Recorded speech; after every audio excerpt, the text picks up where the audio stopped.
Terima kasih Anda masih bersama kami. Bagi Anda yang baru saja bergabung, kami hadirkan kembali 3 berita utama hari ini. 7 rumah warga di Prabu Mulih rusak akibat tanah bergerak. Jembatan Payaraman kondisinya rusak padahal baru setahun diperbaiki. Sejumlah kendaraan di Palembang mogok di jalan usai mengisi BBM Pertamax di salah satu SPBU.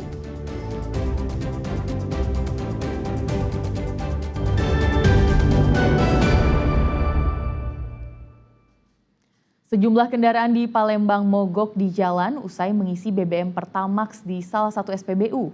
Diduga tangki BBM Pertamax tercampur air hujan. Sejumlah pengendara kebingungan karena tiba-tiba motor mereka mogok di tengah jalan usai mengisi BBM jenis Pertamax di SPBU Jalan Letu Karim Kadir, Palembang. Benar saja, saat dilihat ternyata terlihat banyak air di tangki sepeda motor. Pihak Pertamina pun langsung memutuskan menutup operasional SPBU itu guna mencari tahu penyebab tercampurnya BBM dengan air. Penyidik Direktorat Kriminal Khusus Polda Sumatera Selatan langsung mengambil sampel BBM untuk diselidiki. Pengelola SPBU menduga tangki penyimpanan BBM tercampur air akibat tingginya curah hujan yang melanda kota Palembang beberapa hari terakhir. Pihak SPBU juga berjanji membantu perbaikan kerusakan pada pengemudi motor yang terkena dampak. Tanggapan kami, komplain dari pengendara itu kami sudah tanggung jawab sebenarnya, itu sudah dibawa ke tempat bengkel-bengkel. Pengisian ada 5. Ada 5. Oh, yang komplain 5 itulah berarti Kak? Jadi dari situ kami langsung stop pengisian. Oh, stop. Ditutup sampai sekarang nih. Tutup. Ini tindak lanjut dari kita apa nih Kak? Mengeluari air. Lanjut ini sudah ada perintah dari Pertamina, kita langsung suruh tutup dulu, baru selesai baru kita buka. Penyelidikan internal juga akan dilakukan pihak SPBU.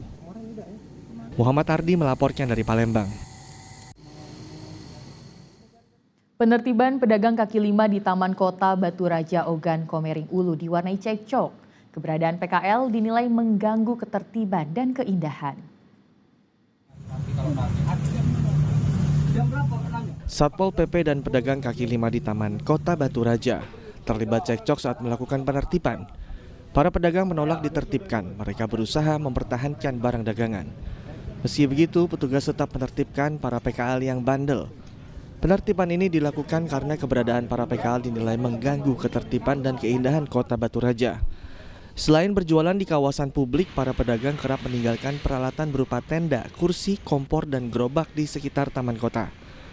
Petugas mengaku telah berulang kali memberikan peringatan agar pedagang tidak berjualan atau menyimpan barang di kawasan terlarang, namun imbauan itu tidak diindahkan. Kami mengadakan penertiban terhadap pedagang-pedagang yang masih berjualan pagi dan pedagang yang meninggalkan barang-barang meja maupun barang dagangannya di lokasi taman kota tersebut. Kita ambil, namun ada pedagangnya atau yang punya itu mengambil, ya kami tetap kasihkan dengan syarat bahwa mereka tidak meninggalkan fasilitas tersebut di pagi hari. Langkah tegas pemerintah daerah ini bertujuan memperbaiki citra kota Batu Raja serta menjaga kebersihan lingkungan dari sisa-sisa aktivitas perdagangan. Dedi Ruwansyah melaporkan dari Ogan Komering Ulu. 11 kali mencuri tak juga membuat pemuda berumur 19 tahun ini jera. Ulah penjahat kambuhan ini terekam CCTV.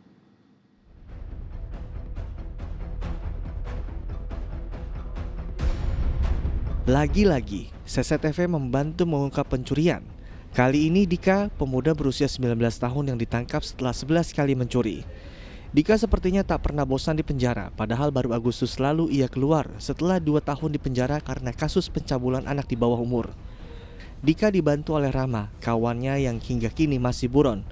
Mereka biasa beraksi di kota Palembang dan Banyu Asin. Terakhir mereka mencuri motor metik dari salah satu rumah warga yang tak terkunci. Tersangka Dika jalan-jalan dan bertemu temannya Rama DPO. Jadi waktu bertemu mereka bersepakat untuk melakukan pencurian. Untuk TKP, rumah tersangka dengan TKP tidak jauh. Jadi tersangka bersama temannya berjalan kaki. Polisi mencurigai masih ada kasus-kasus pencurian lain yang dilakukan dua sahabat kriminal ini. Muhammad Ardi melaporkan dari Palembang. Salah satu dapur penyedia program makan bergizi gratis di Palembang berhenti beroperasi karena terkendala anggaran yang belum cair. Seluruh pegawai yang bekerja untuk sementara diliburkan, sedangkan pasokan MBG untuk sekolah dialihkan ke dapur SPPG lainnya. Dapur SPPG di Talang Bubuk, Kecamatan Pelaju, Palembang sepi dari aktivitas.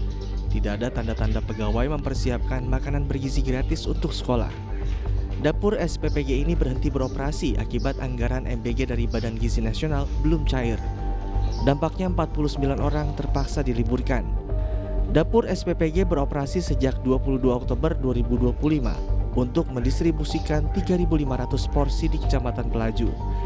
Hingga saat ini pihak SPPG belum mengetahui kapan akan beroperasi. Kepala SPPG itu sudah menyampaikan ke mitra bahwasanya anggaran kita yang ada di VA itu hanya sampai bisa beroperasional di hari Selasa kemarin. Jadi terhitung untuk hari Rabu ke depan kita menunggu dulu dana VA itu turun gitu kan. Oh, belum ada pencairan? Belum ada pencairan. Jadi untuk yang saat ini hanya diperkirakan itu hanya mampu untuk membiayai kegiatan beroperasi sampai dengan hari Selasa kemarin. Selasa kemarin, Pak. Ya, betul. Kalau untuk tanggal sampai kapan beroperasi lagi belum tentu, apa gimana, Pak? Kalau itu menunggu dana masuk, begitu dana masuk langsung beroperasi lagi. Beroperasi lagi, Pak. Iya. Pihak pengelola dapur SPPG Talang Bubuk telah menyampaikan kendala ini kepada pihak sekolah yang menjadi cakupan area mereka. Sementara untuk memenuhi kebutuhan gizi siswa, pelayanan makanan bergizi gratis terpaksa dialihkan ke dapur SPPG lain. Didi Ruansyah melaporkan dari Palembang.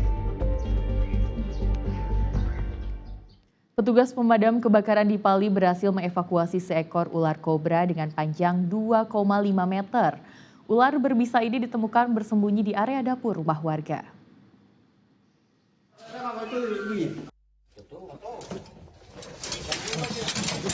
Dengan menggunakan stik penjepit khusus, petugas damkar berupaya menangkap ular kobra yang bersembunyi di bawah kolong meja dapur sebuah rumah di Kecamatan Talang Ubi Timur. Evakuasi berlangsung dengan hati-hati, mengingat ular kobra memiliki bisa sangat mematikan. Pemilik rumah pertama kali mengetahui keberadaan ular setelah mendengar suara desisan dari dalam dapur. Temuan itu segera dilaporkan kepada petugas damkar setempat. Ular kobra berhasil ditangkap dan dimasukkan ke dalam karung. Diduga ular kobra berasal dari semak belukar yang berada tepat di belakang rumah warga. Menyisiri tempat lokasi tersebut dan didapati ular jenis kobra yang bersembunyi di kolong meja dapur. Ular tersebut langsung kita evakuasi dan alhamdulillah dapat dievakuasi dengan baik. Adapun peralatan yang kita gunakan itu 3 buah setik ular dan mobil rescue dan juga anggota sebanyak 7 orang. Rencananya ular kobra akan dilepas liarkan di habitat alamnya yang jauh dari permukiman penduduk. Masyarakat diimbau untuk tetap waspada terhadap kemunculan hewan reptil berbahaya, terutama saat memasuki musim penghujan. Didi Ruansyah melaporkan dari Pali.